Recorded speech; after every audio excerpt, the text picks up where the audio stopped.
Amis internautes, n'oubliez pas de liker, de vous abonner et de cliquer sur la note de notification pour ne rien rater.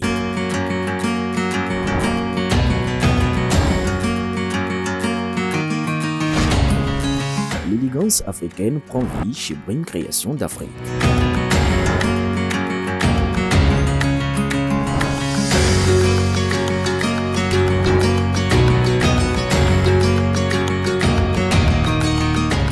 Brim Création d'Afrique est située en face de la deuxième voie après le CJ Rouillera à gauche en allant vers le 13e arrondissement.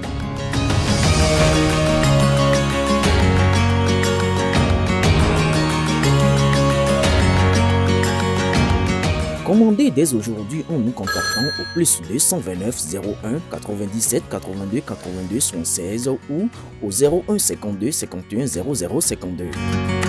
À Brim Création d'Afrique, c'est la satisfaction totale.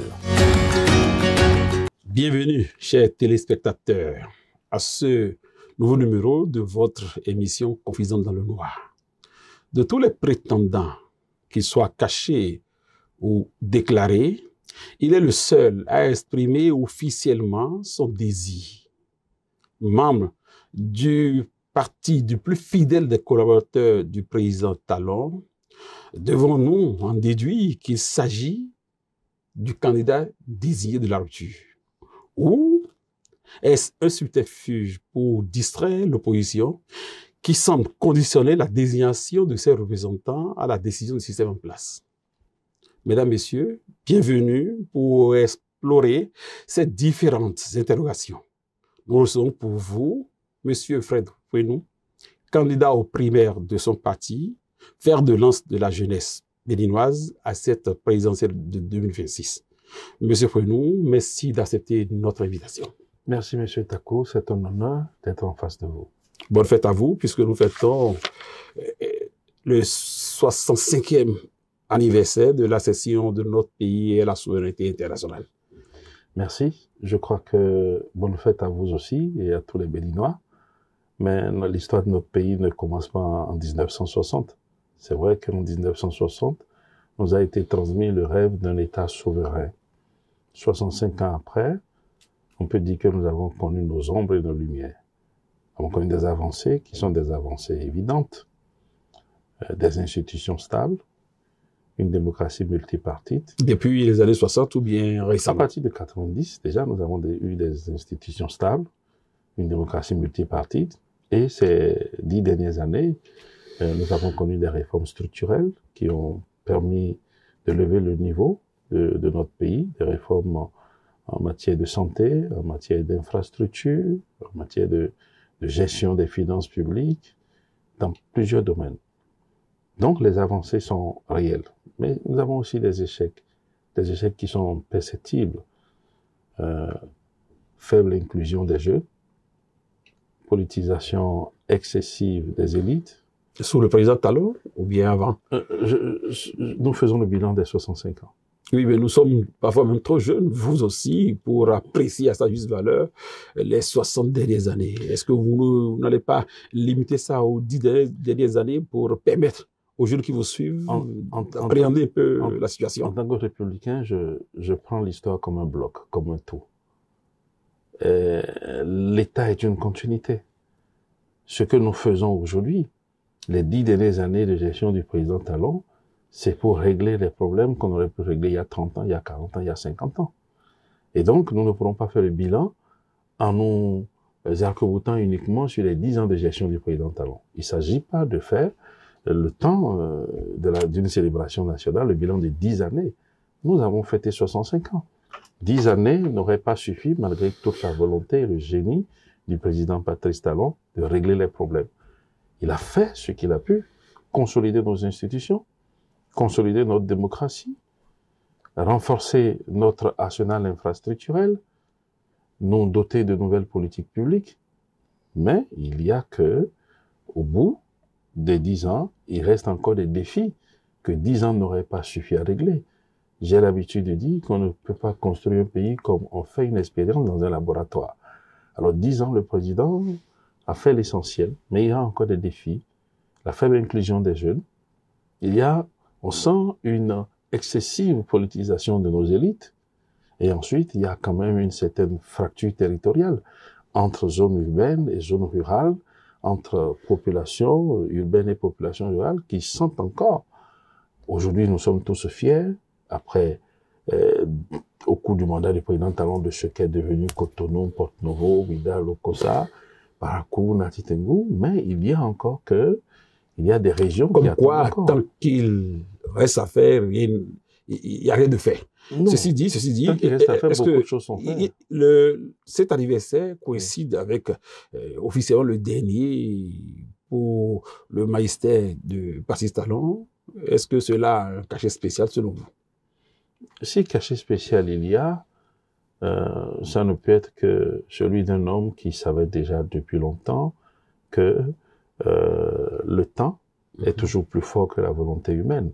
Et donc, Il l'a dit et répété maintes fois. il a répété maintes fois. Et donc, à partir de cet instant, je crois que l'histoire, le président Talon a été un grand bâtisseur. L'histoire retiendra ce qu'il a bâti, mais pour le reste, je pense qu'il appartiendra toujours au peuple de décider. Le président est respectueux de notre Constitution. Donc, au thème de la Constitution, il arrive à son dernier mandat. Mais nous voyons ce qu'il a bâti. Et ça, l'histoire ne peut pas l'effacer. Ça ne peut pas être considéré comme une parenthèse de l'histoire. Je veux bien dire que c'est désormais le début de l'histoire pour une nouvelle génération. C'est-à-dire que c'est le socle, c'est la base, c'est la synthèse des 65 ans de ce que notre pays aurait pu être. Et moi, je pense qu'à partir de cet instant, il appartiendra à notre peuple de décider. Pour ma part, j'ai remarqué ces 10 dernières années sa rigueur. Sa méthode de gouvernance est basée sur la rigueur et la réforme. Et mon souhait, c'est de pouvoir désormais accompagner cette méthode d'une proximité plus humaine, plus sociale avec notre peuple. Autrement dit, vous n'êtes pas de cette élite-là qui prie le président Talon d'aller au-delà des exigences de la Constitution en se représentant en 2006. Parce qu'au sein du BR, je sais qu'il y a cette tendance-là, comme surtout au sein des masses populaires, les gens souhaitent qu'ils reviennent en dépit de l'exigence de la Constitution. Monsieur Takou, Est-ce que vous êtes de ce bord? Monsieur Takou, je vais vous faire une confidence. Oui. Le vœu secret de tous les Béninois, c'est de voir le président Patrice Talon continuer. Le vœu secret. Vous aussi, vous faites partie de cette obédience-là? Bien entendu. Bien entendu. Si nous pouvons avoir 1/100 du génie du président Talon, si nous pouvons avoir son courage, son énergie, nous ferons de grandes choses pour notre pays. Alors, quand on sait déjà que Dieu ne dote pas tout le monde de même qualité, de même capacité, le vœu secret, c'est que ce monsieur continue. On a vu de grandes nations. Les grandes nations ne se sont développées que lorsqu'ils ont eu des génies qui, à un moment donné, ont fait plus de temps pour asseoir les bases. On fait plus de temps, vous avez dit. On fait plus de temps pour asseoir les bases. Mais nous avons une constitution à l'heure actuelle, et jusqu'à cette étape, la constitution, elle demeure. Oui. Et elle dit que le président ne peut pas aller au-delà de ces 2 mandats constitutionnels. Et pourtant, je peux vous dire que ce n'est pas faute que certains d'entre nous aient essayé de convaincre le président, en sourdine, de dire, monsieur le président... Vous l'avez fait sans doute. Écoutez, monsieur Takou, même de la position qui est la mienne, on a la possibilité de dire au président ce que nous espérons pour notre pays. Mais je peux vous dire que jusqu'à cette date, le président s'est montré très régalien, très attaché à la Constitution. Il dit, je ne ferai pas ça. Et donc, pour l'instant, malgré nos insistances, le président dit, je reste attaché à la Constitution, je suis à la fin de mon dernier mandat. Mais qu'est-ce qu'on fait quand c'est comme cela? Alors que, ensemble avec lui, sous son inspiration, on a bâti un système partisan, crédible. Des partis existent désormais, qui sont des partis de gouvernement, y compris les partis d'opposition. Parce que, aujourd'hui, ce n'est pas la rue qui décide, mais ce sont des élites dans les partis qui réfléchissent, qui analysent et qui font des propositions. En effet. Et donc ça, c'est le mérite de tout un peuple, mais c'est surtout le mérite du président de la République, qui est venu mettre de l'ordre dans la maison, dans le système partisan. Comment crédibiliser ce système si il n'y a pas de candidat qui se déclare? Alors moi, j'ai pris chez moi la responsabilité en disant, je veux m'engager à bâtir sur le socle que le président nous a construit, nous a laissé, m'engager à condition que le président soit derrière, à guider, a dit, voici... Est-ce que en temps, vous avez pris langue avec lui avant de vous lancer officiellement à sur cette requête-là auprès du BN? Naturellement, d'abord, en tant que citoyen, quand on a vu ce que le président a fait en disant, personne ne peut prétendre lui succéder sans chercher d'abord à l'en informer et à lui dire, Monsieur le Président, avec votre bénédiction, je veux pouvoir... Et ça a dit que vous lui avez envoyé un courrier? Je ne l'ai pas caché.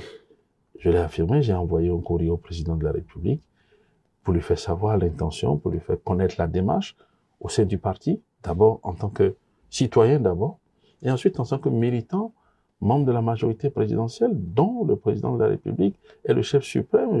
À lui un courrier au président de votre parti, qui est un des fidèles du président Talon. Est-ce que en coulisses, vous l'avez abordé dans ce sens-là? Je n'aurais pas pu déposer un document aussi important sans en avoir informé le président de mon parti. Vous savez, ma candidature n'est pas une candidature contre, c'est une candidature pour. Ce n'est pas une candidature de rupture, c'est une candidature de continuité. Avec un jeune. Avec un jeune, en répondant à l'appel d'une nouvelle génération et les défis que le monde nous oppose aujourd'hui. Vous savez, nous sommes dans un contexte où la première génération du Bénin, en ce 21e siècle, a moins de 25 ans. Et elle représente 60% de notre population. Elle a d'autres aspirations. Elle est fière de ce que le président Patrice Talon a fait. Et je peux vous dire que cette génération, si elle pouvait encore avoir le président Patrice Talon pour 10 ans, pour 15 ans, elle aurait eu 40 ans. Et elle ne serait pas en train de se plaindre comme la mienne aujourd'hui, qui estime qu'on ne nous a pas donné suffisamment toutes les chances. Mais au sein du BR, il y a beaucoup d'autres personnalités, sinon des personnalités assez fortes. Est-ce que vous les avez toutes parcourues d'abord de prendre vos décisions? Vous savez, il y a le ministre Adambi, il y a le ministre Kassar, et il y a beaucoup d'autres. Est-ce que vous les avez contactés? Aujourd'hui, je n'aurais pas pu contacter tout le monde avant de poser cet acte. Parce que de quoi s'agit-il? Le projet que je porte, c'est pas un projet personnel. Je porte un projet générationnel, un projet collectif. Je porte un projet ancré dans une dynamique territoriale de jeunes et de femmes qui sont, pour la plupart, membres du bloc républicain. Certains sont membres d'autres partis. Donc, je n'aurais pas, maintenant, la prochaine étape, après avoir déposé, bien sûr, ma lettre, et proposé un projet de société, soumis un projet de société au secrétariat exécutif, au bureau exécutif et au bureau politique. La prochaine étape, c'est d'envoyer un mémorandum. Un mémorandum sur ma candidature. Qu'est-ce que j'entends faire? Pourquoi cette candidature? Ça, je l'ai dit, ce n'est pas une candidature contre. C'est une candidature qui veut rassembler d'abord au sein du bloc républicain. N'oubliez pas que nos partis sont nés il n'y a pas longtemps, 6 ans, et sont nés du conglomérat d'une juxtaposition des anciens partis. Il y a encore une certaine absence d'homogénéité. Certains, à l'intérieur, continuent encore de se réclamer de Jean, de se réclamer de Pierre. Quoique la direction est unique. Il y a une seule direction qui est gouvernée, tenue par le président Abdoulaye Biotchané. Mais dans ces contextes, il faut rassembler toutes les sensibilités et rassembler au-delà du bloc républicain, mais rassembler aussi dans la mouvance présidentielle qui est constituée de plusieurs autres partis. Non seulement dans la mouvance, mais rassembler dans tout le Bénin. Rassembler au-delà des générations pour que nous puissions parler. Et c'est la démarche dans laquelle je suis. Alors, je n'aurais pas pu faire le tour. Il y a tant de personnalités, les unes les plus importantes comme les autres. On n'aurait pas pu parcourir tout cela avant de poser un acte. Mais quel est cet acte? C'est dit, discutons. Pour discuter, il faut toujours une base, il faut discuter autour de quelque chose. Et le projet que je porte, c'est un projet ancré, structuré, ancré dans la continuité de ce qu'a été, de ce qu'ont été les 10 dernières années de gouvernance du président Talon. Oui, moi je vais vous arrêter pour une question qui est importante. Quand on veut être candidat, oui, on est sûrement, on se base sur une manne financière. Est-ce que vous avez suffisamment de moyens pour affronter les sous-présidentielles? Monsieur Takou, la question des moyens est une question importante. C'est une question logistique. Il ne faudrait pas que les moyens soient l'arbre qui cache la forêt. Vous savez, avec les réformes du système partisan, le président nous a enlevé un poids considérable. L'argent qui doit être l'au-delà obligé de tout et qui doit arbitrer tout en politique ne sont plus dans cette réalité. Aujourd'hui, nous avons des partis structurés, des partis qui sont accompagnés. Mais des partis qui n'ont pas de l'argent. Oui. Parce que, au-delà du financement public, il faut maintenant éduquer les militants à accompagner. Il faut qu'il y ait des hommes de bonne volonté qui croient à la vision, qui croient au projet de société et qui décident de les porter. Et donc, quand vous parlez d'argent, je pense que le plus important d'abord, c'est le projet de société, c'est la vision, c'est ce que nous proposons, l'inclusion des jeunes, parler de l'avenir. Chaque étape sera franchie en son temps. L'étape de moyens seront franchies en son temps. Aujourd'hui, vous êtes le premier à annoncer officiellement cette intention d'être candidat aux primaires de votre parti. À côté de vous, il y a des noms comme Bertin Kovi, qui est votre collègue de parti, vos camarades de parti. Il y a Nourdine Saleh du côté de LD. Qu'est-ce que votre position comparée à la leur vous inspire? Quelle est la différence entre vous et eux? Vous avez fait la démarche, eux ne l'ont pas encore fait. Est-ce que je veux votre avis sur cette différence? Je pense qu'ils ont encore le temps de faire cette démarche parce que mon souhait, c'est que nous ayons un débat franc.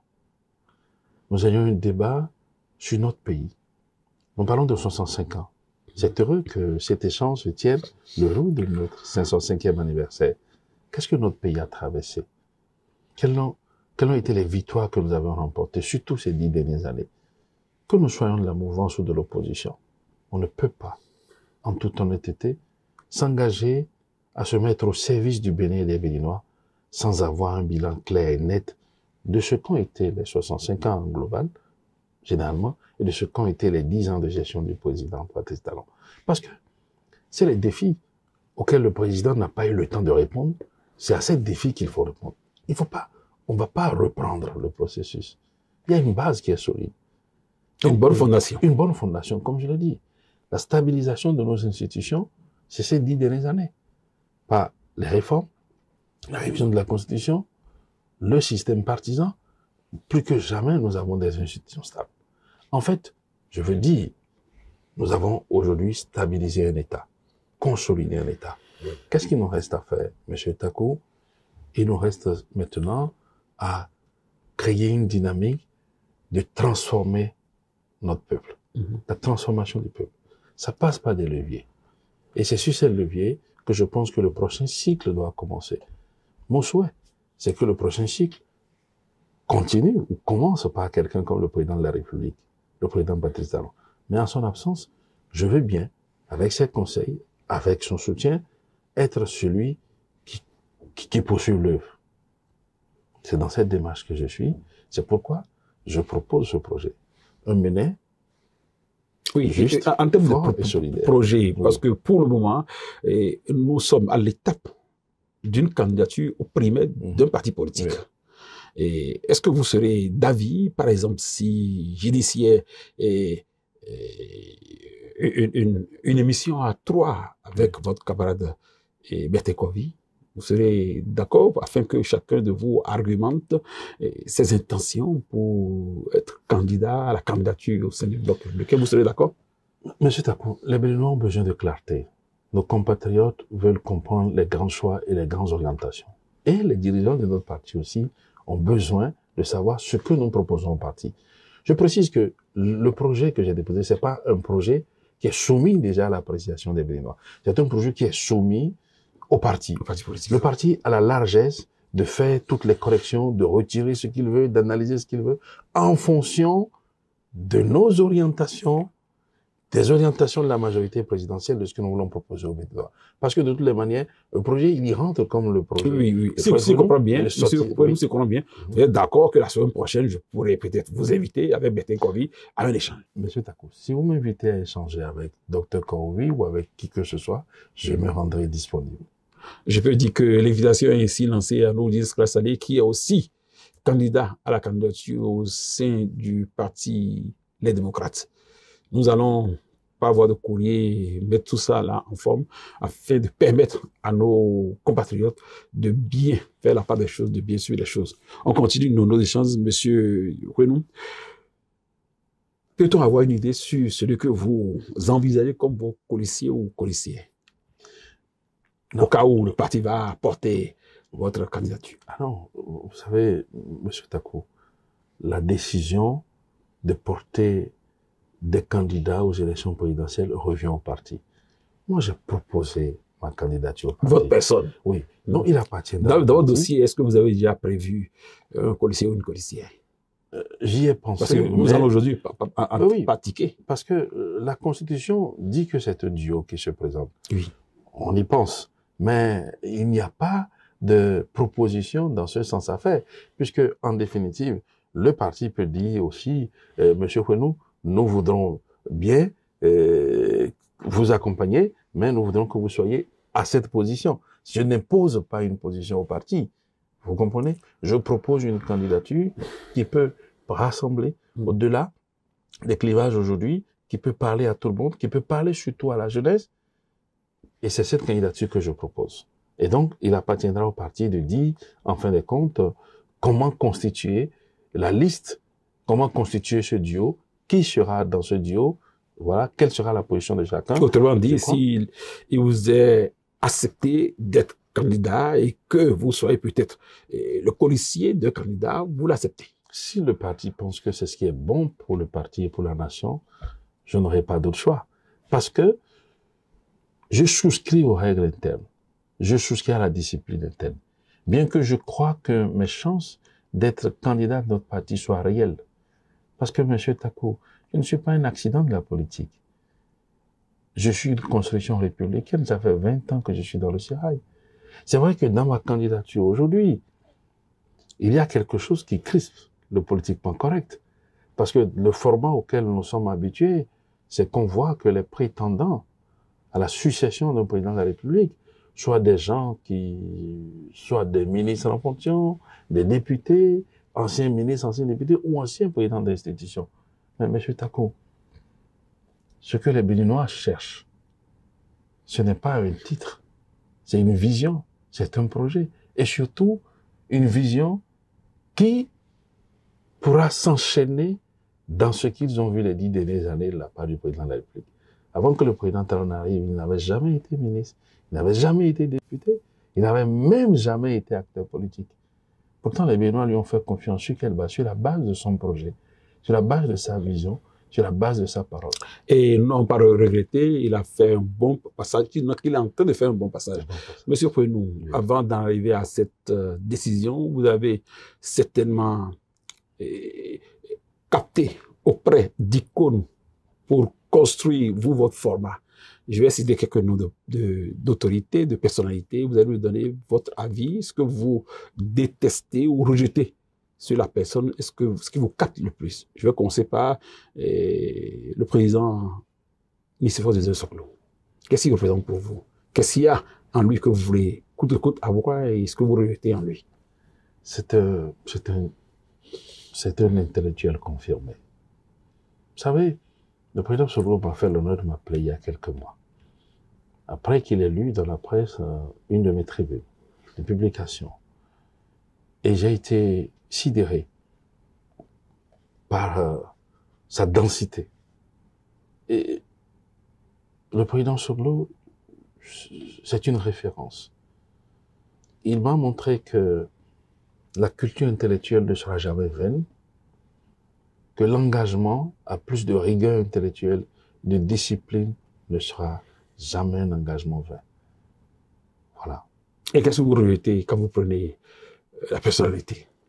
On ne peut pas consommer l'entièreté. Il y a des choses qui n'ont peut-être pas plu à votre sensibilité. Vous savez, ce qu'on peut ne pas choisir du président Soglo, c'est que quand il gouvernait, il n'a pas fait attention aux politiques, mais il s'est seulement appuyé sur le caractère technique des choses. Il aurait dû aussi faire un peu attention aux politiques. Bodiaï, par exemple. Qu'est-ce que vous aimez en Bodiaï? Vous savez, j'ai eu l'honneur de travailler avec le président Bodiaï. Il a fait de moi 2 fois successivement son conseiller. Peut-être que j'ai été le seul à avoir été son conseiller à la jeunesse. D'abord conseiller à la jeunesse et ensuite conseiller à l'emploi des jeunes. Le président Bodiaï est un homme du peuple. C'est un homme de passion. Et je crois que, qu'on le veuille ou pas, il a gouverné notre pays à un moment où le pays avait aussi besoin de cette sensibilité-là. Il exprime une sensibilité du peuple. Et donc, c'est vrai que parfois, la limite entre la sensibilité du peuple et le populisme est vite franchie. Mais je pense que le président Bodiaï, c'est quand même une référence pour notre pays.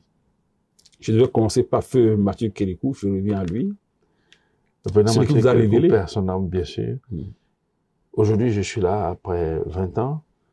Chacun sait, et des gens comme vous, qui étiez là au début, à nous guider, chacun sait le rôle que le président Kérékou a joué dans mon engagement politique. J'ai une pensée particulière pour lui, surtout en ce moment où, 20 ans après, j'ose dire tes intentions d'être candidat. Mes intentions d'être candidat.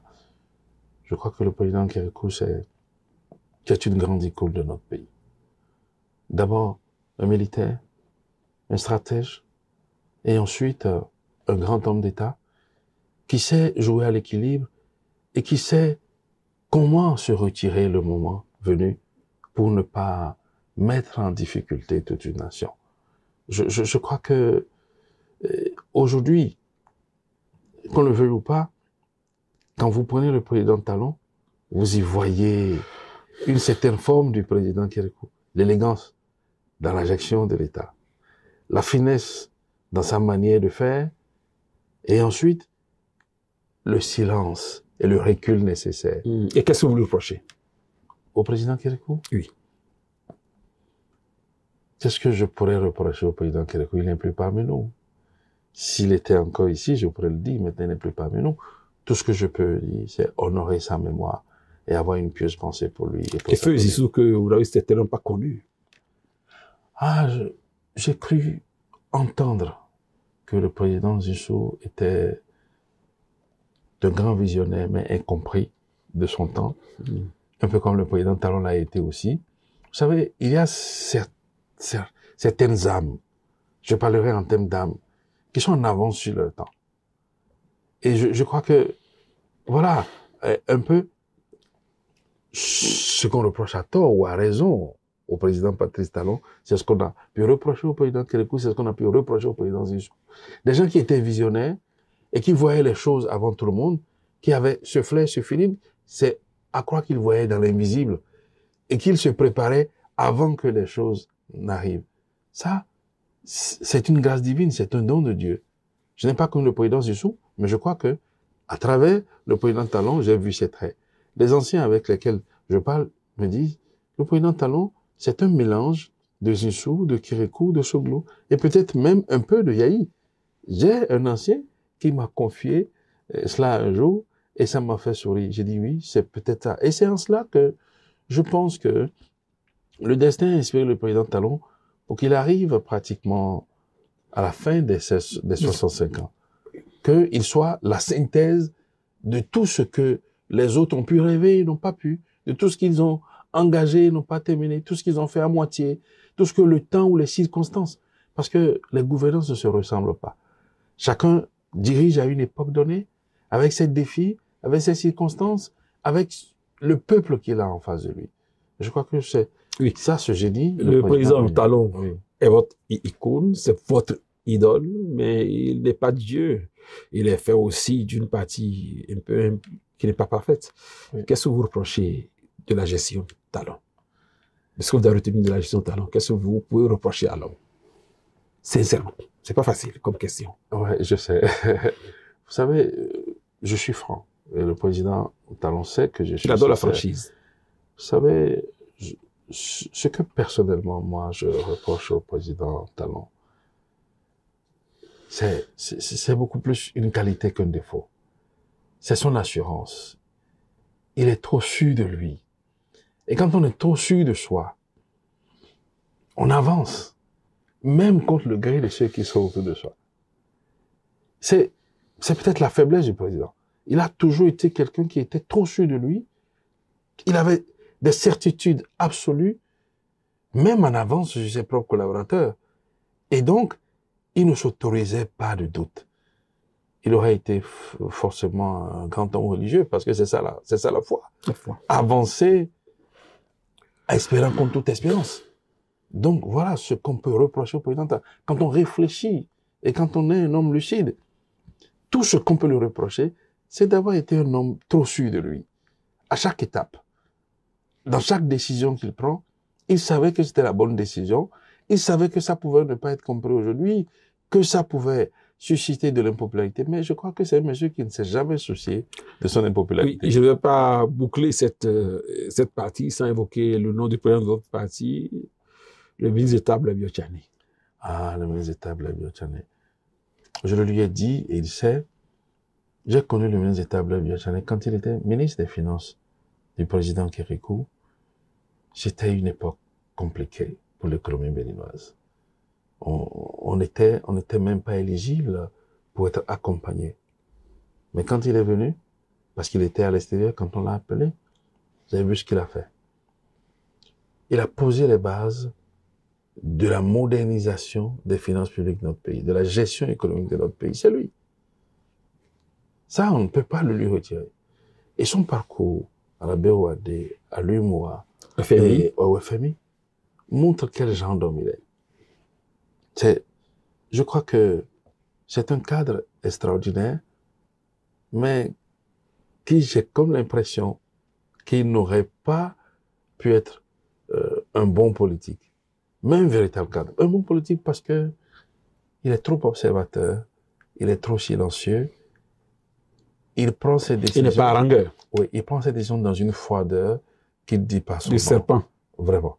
Dans une froideur extrême qui ne dit pas son nom. Et ça, la scène politique béninoise est habituée aux haranguements, est habituée au contact. Mais lui... Au faux coup. Voilà. Mais lui, voilà, il est dans cette froideur, mais d'une efficacité redoutable. Alors, je pense que, franchement, d'abord, il a une chance pour le Bloc républicain. Et si il n'était pas touché par l'âge, je suis sûr qu'il aurait été un extraordinaire successeur du président Patrice Talon. Parce que c'est la même gamme, c'est la même énergie. Le sang-froid, la nécessité de suivre la ligne qu'on s'est tracée et de ne jamais en dévier. Le président avait été, il dévie jamais de la ligne qui s'est tracée. Est-ce que vous avez suffisamment du courage pour donner le nom d'une personne politique ou d'un Béninois que vous n'aimez pas? Vous l'aimez pas, cette personnalité, cette personne, ce citoyen, comme vous. Est-ce que vous avez suffisamment de courage pour donner un nom? Non, dit ne pas l'aimer, c'est... Vous ne portez pas tout ce qui est en lui, tout ce qu'il incarne, qui vous répugne, à la limite. Ça peut arriver. Chacun de nous a quelqu'un qui déteste. Oui, forcément. Est-ce que vous avez suffisamment de courage pour donner un nom? Je suis un homme courageux, mais je ne suis pas bravache. Merci, je cherche à éviter. Merci. Je vais vous permettre, vous avez tout dit, d'adresser un mot à l'endroit de cette jeunesse qui vous suit, à l'endroit de votre femme, pour vous parler des autres femmes béninoises. Quel est votre mot? D'abord, je voudrais dire à la jeunesse béninoise en général, et d'abord à la jeunesse du Bloc républicain, que le président Talon, le président ABT nous donne une chance extraordinaire d'évoluer dans un système partisan qui nous permet de nous exprimer. Si cela n'était pas possible, je n'aurais pas pu déposer mon courrier. Alors, nous devons saisir cette chance en tant que jeunes et nous dire que nous avons la possibilité pour une fois de nous mettre ensemble et de proposer à nos aînés un chemin lucide, un chemin crédible, celui de la jeunesse, qui puisse nous permettre de nous rassembler et de continuer l'œuvre que les pères ont entamée. Aux femmes de notre pays, moi je pense que le président Talon a fait énormément pour les femmes. Et ce que je veux leur dire, c'est que il faut qu'elles se rassemblent pour que nous puissions davantage continuer l'œuvre que le président a donnée, l'œuvre de l'autonomisation et de la libération, que ce soit intellectuelle, psychologique, de la femme béninoise. Ça, nous le devons au président Talon, et moi je m'engage à continuer sur ce chemin. Mesdames, Messieurs, vous l'avez entendu, il insiste qu'il n'est pas une candidature de rupture, mais plutôt une candidature de continuité. Il a aussi accepté que nous l'invitions prochainement à un débat contradictoire, comme contradicteur en face, un Béninois comme son camarade de parti Bertin Kobi ou MDS, Rodin Sakassali. Il a aussi dit ce qu'il a retenu des grands noms de ce pays, à savoir le président Nicéo Soglo, Feu Mathieu Kérékou, Boni Yahi et consorts. En tout cas, chers amis, nous n'avons pas la prétention de vous avoir tout dévoilé ici. Il reste que le temps n'a pas été notre ami sur cette tribune. Je vous prie de nous recevoir ainsi et de vous préparer pour nos prochains numéros dans les jours à venir. Portez-vous bien.